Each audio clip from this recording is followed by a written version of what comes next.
नमस्कार दोस्तों, आप सभी लोगों का आपके अपने YouTube channel agriculture tricks by NK पे हार्दिक स्वागत करते हैं।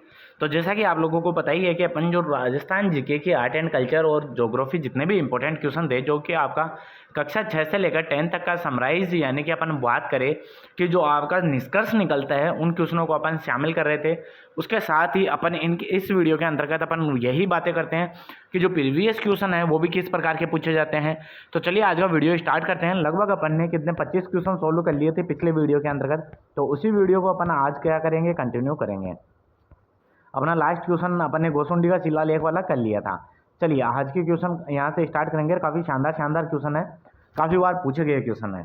तो चलिए बात करें, आज की वीडियो को स्टार्ट करते हैं। आज का पहला क्वेश्चन है, ओल्यू राजस्थानी लोक जीवन के किस अवसर से संबंधित है। जो ओल्यू गीत है वो कब गाया जाता है। कुल मिला के बात ऐसे पूछ रहा है कि ओल्यू गीत कब किस अवसर पर गाया जाता है। पुत्र के जन्मोत्सव पर गाया जाता है, पुत्री के विवाह की विदाई पर गाया जाता है, या होली के ऊपर गाया जाता है, या बारात की जो आगवानी होती है उस टाइम पे गाया जाता है। तो आई होप आप सभी लोगों को पता ही होगा। इसके जब राइट आंसर की अपन बात करेंगे कि जो आपका ओल्यू गीत है वो आपके पुत्री की विवाह की विदाई के अवसर पर गाया जाता है। क्या पुत्री की विवाह की विदाई के अवसर पर गाया जाता है।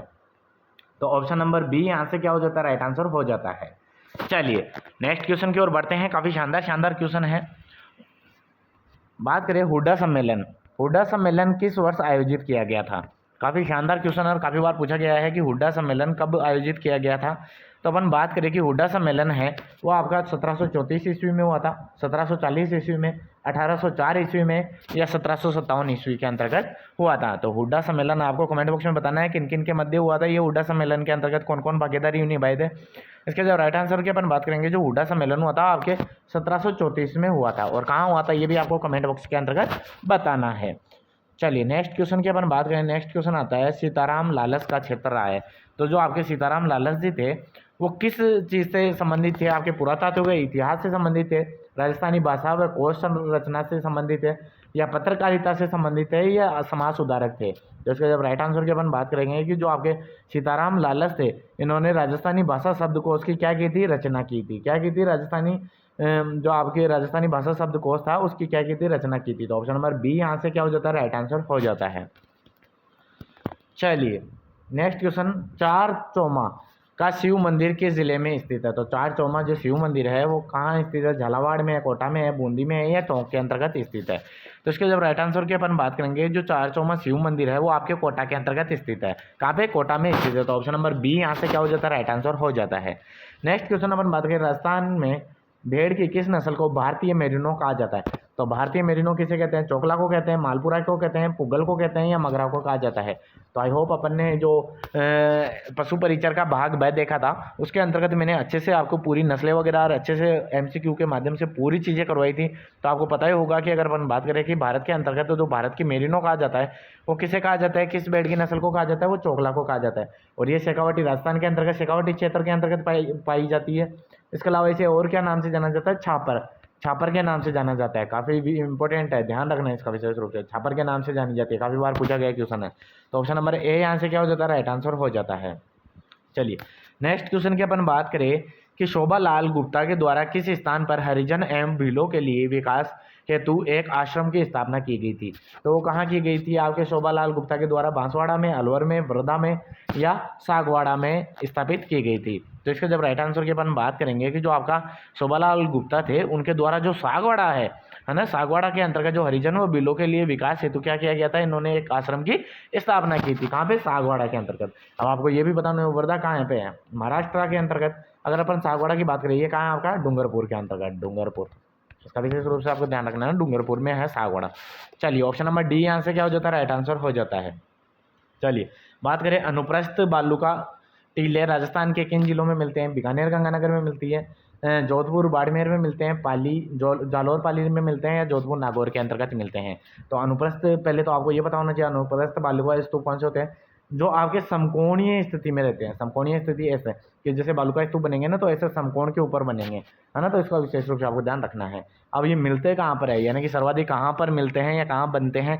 तो इसके राइट आंसर की अपन बात करेंगे, जो अनुप्रस्थ बालुका स्तूप है तो ये क्या करते हैं, पवन की दिशा के लंबवत होते हैं। मैंने पहले बता दिया, समकोण वाले स्तूप बनाते हैं ना, तो आपके क्या होंगे, तो कौन से जिले के अंतर्गत सर्वाधिक पाए जाएंगे, ये बीकानेर और गंगानगर के अंतर्गत। ऑप्शन नंबर ए यहाँ से क्या हो जाता है, राइट आंसर हो जाता है।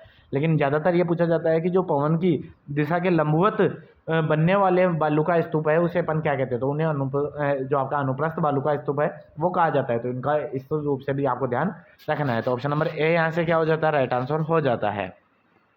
इसके अलावा थोड़ा थोड़ा अगर अपन जिले की बात करें कि अनुप्रस्थ बालू का स्तूप है, ये आपके रावतसर हनुमानगढ़ में, जो बालोतरा है, बालोतरा में, पोखरण में, लूणकरण, सरसीकर, झुंझुनू, नागौर आदि में भी आपको क्या है देखने को मिलेंगे, है ना। तो इनका भी विशेष रूप से आपको ध्यान रखना है। चलिए नेक्स्ट क्वेश्चन की अपन बात करें। आभूषण से आपको पता ही है कि हर एग्जाम के अंतर्गत 1 या 2 क्वेश्चन 100% पूछे जाते हैं। बात करें कंदोरा आभूषण स्त्रियों के शरीर के किस भाग पर पहना जाता है, तो कंदोरा कहाँ, कान में पहना जाता है महिलाओं द्वारा, कमर पर पहना जाता है, हाथ पर पहना जाता है या ललाट पर पहना जाता है। तो कंदोरा से अगर बात करें कि कंदोरा कहाँ पर पहना जाता है, ये आपका कमर में पहना जाता है। कहाँ पे, कंदोरा कमर में पहना जाता है। कंदोरा के अलावा अगर और बात करें कि कौन कौन से आभूषण होते हैं जो कमर पे पहने जाते हैं, कंदोरा हो ही गया आपका, इसका तो विशेष रूप से आपको ध्यान रखना है। तागड़ी, या जिसे तगड़ी भी कहते हैं कई, है ना, तो तागड़ी हो गया, करदनी, है ना, तो ध्यान रखना करदनी भी आपके कमर में पहनी जाती है। कड़कती हो गया, जंजीर हो गया, कंदोरा हो गया, जो तगड़ी हो गया, सटका हो गया, कंदीरा हो गया, तो ये सब कहाँ पहने जाते हैं, आपके कमर के पहने जाते हैं। इसका विशेष रूप से आपको ध्यान रखना है। चलिए नेक्स्ट क्वेश्चन की ओर बढ़ते हैं। नेक्स्ट क्वेश्चन काफ़ी शानदार। कोटा के किस शासक के काल को कोटा स्कूल की चित्रशैला का उत्कृष्ट काल माना जाता है, यानी कि जो स्वर्ण काल माना जाता है। तो कोटा के कौन से शासक के काल को जो आपका स्वर्ण काल माना जाता है चित्रकला शैली का, तो वो महाराव, जो आपके महाराव शत्रुसाल सिंह फर्स्ट थे उनके काल को माना जाता है, महाराव किशोर सिंह के काल को माना जाता है, महाराव उमेद सिंह फर्स्ट के काल को माना जाता है, महाराव शत्रुसाल सेकंड को माना जाता है। तो इसके राइट आंसर की अपन बात करेंगे कि जो कोटा शैली स्कूल थी उसमें महाराव उमेद सिंह फर्स्ट का काल क्या माना जाता है, स्वर्ण काल माना जाता है। कहाँ, उमेद सिंह फर्स्ट को, यानी कि ऑप्शन नंबर सी यहाँ से क्या हो जाता है, राइट आंसर हो जाता है। तो उमेद सिंह फर्स्ट को क्या माना जाता है, स्वर्ण काल माना जाता है। इनके काल के अंतर्गत क्या हुआ, सुंदर चित्रों का चित्रांकन हुआ था, सुंदर चित्रों का चित्रांकन हुआ, तभी तो अपन क्या कहते हैं, स्वर्ण काल कहते हैं। तो आपके कोटा के अंतर्गत कौन किसके टाइम पे हुआ था, महाराव उमेद सिंह फर्स्ट के टाइम पे हुआ था। तो ऑप्शन नंबर सी यहाँ से क्या हो जाता है, राइट आंसर हो जाता है। चलिए काफ़ी शानदार क्वेश्चन काफ़ी बार पूछा गया। महाराणा सांगा ने किस युद्ध में बाबर की सेना को हराया था, तो पानीपत के युद्ध में हराया था, जो घाघरा का युद्ध था उसे हुआ था, खानवा के युद्ध को या बयाना के युद्ध के अंतर्गत हराया था।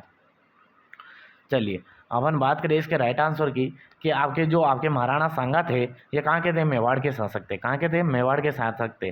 तो इन्होंने कौन से युद्ध के अंतर्गत आपके बाबर को हराया था, तो बाबर को किस युद्ध में हराया था, इन्होंने बयाना का जो बयाना का युद्ध था उसके अंतर्गत आप जो आपके राणा सांगा थे जिन्हें कि क्या कहा जाता है, सैनिकों का भग्नावशेष भी कहा जाता है। क्या, सैनिकों का भग्नावशेष भी कहा जाता है। और इन्होंने आपके बाबर को हराया था, वो बयाना युद्ध के अंतर्गत हराया था, है ना। इसका विशेष रूप से आपको ध्यान रखना है। तो ऑप्शन नंबर डी यहाँ से क्या हो जाता है, राइट आंसर हो जाता है।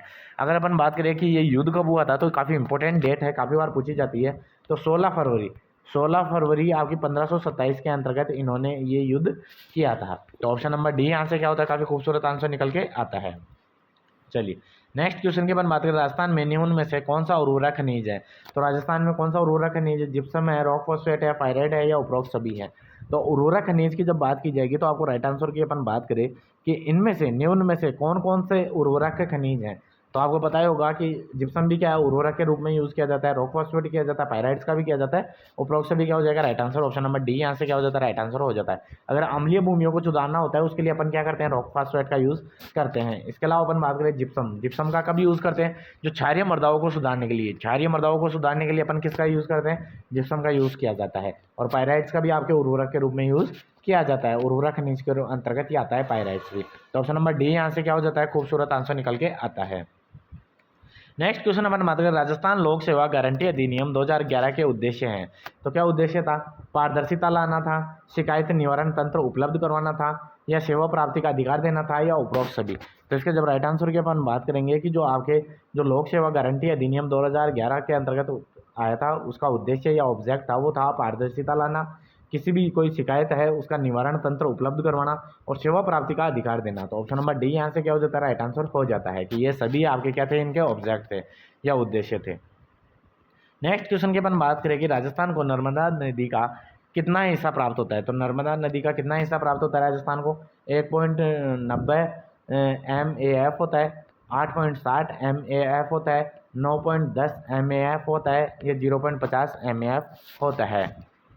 चलिए इसके जब राइट आंसर की अपन बात करेंगे कि आपके कौन सी जो आपके नर्मदा नदी है उसका हिस्सा प्राप्त होता है, वो आता है 0.50 MAF। ऑप्शन नंबर डी यहाँ से क्या हो जाता है, राइट आंसर हो जाता है। काफ़ी शानदार क्वेश्चन और काफ़ी बार पूछा गया क्वेश्चन। अब इसकी बात करें कि आपका ये क्वेश्चन आता है कि रूपाजी एम कृपाजी धाकड़ नामक 2 किसान कृषक आंदोलन के दौरान शहीद दिए। तो रूपाजी और कृपाजी ये कहाँ से संबंधित है, पहले तो आपको ये पता होना चाहिए कि ये कृषि आंदोलन से संबंधित है। अगर आंदोलन से संबंधित है और ये शहीद भी हुए हैं, तो कौन से कृषक आंदोलन में शहीद हुए थे? ये बिजोलिया के आंदोलन में हुए थे, बेगू किसान आंदोलन में हुए थे, बरड़ किसान आंदोलन में हुए थे, बीकानेर किसान आंदोलन के अंतर्गत हुए थे। तो इसके जब राइट आंसर की अपन बात करेंगे कि जो आपके रूपाजी और कृपाजी नामक 2 किसान थे, कृषक थे, वो किस आंदोलन के अंतर्गत आपके शहीद हुए थे? तो वो किसके अंतर्गत हुए थे? बेगू किसान आंदोलन के अंतर्गत आपके क्या हुए थे, शहीद हुए थे। तो ऑप्शन नंबर बी यहाँ से क्या हो जाता है, राइट आंसर हो जाता है। कारण क्या था, इसके अंतर्गत लगान और करों में वृद्धि कर रहे थे, इसलिए इन्होंने क्या किया था, ये कृषि आंदोलन चलाया था। नेतृत्व क्या किसने किया था? ये आपके नेतृत्वकर्ता राम नारायण चौधरी थे, लेकिन किसके कहने पर या किसकी सलाह से कर रहे थे? वो पति के, विजय सिंह के पति के कहने पर ही ये, उनके सानिध्य के अंतर्गत ही ये बेगू किसान आंदोलन का नेतृत्व कर रहे थे। इसके अलावा अपन बात करें गोविंदपुरा हत्याकांड भी काफ़ी इंपॉर्टेंट है। इसमें 13 जुलाई 1923 के अंतर्गत चित्तौड़गढ़ में हुआ था। फ्रेंच के आदेशों पर इसके अंतर्गत किसानों पर क्या गोली चलाई गई थी, जिसमें रूपाजी और कृपाजी धाकड़ वीरगति को प्राप्त हो गए थे। तो ऑप्शन नंबर बी यहाँ से क्या हो जाता है, राइट आंसर हो जाता है। नेक्स्ट क्वेश्चन की अपन बात करें, भगत आंदोलन शीर्षक के नाम से पुस्तक किसने लिखी? तो भगत आंदोलन शीर्षक के नाम से पुस्तक लिखी वो आपके GN शर्मा ने लिखी, VK वशिष्ठ ने लिखी, जो रीमा आहूजा है उनके द्वारा लिखी गई, या पेमाराम के द्वारा लिखी गई। तो अगर भगत आंदोलन की बुक की बात करें तो भगत आंदोलन के शीर्षक नामक बुक का जो लिखा गया था, वो लेखक थे, वो कौन थे? आपके VK वशिष्ठ थे। कौन थे? VK वशिष्ठ साहब थे।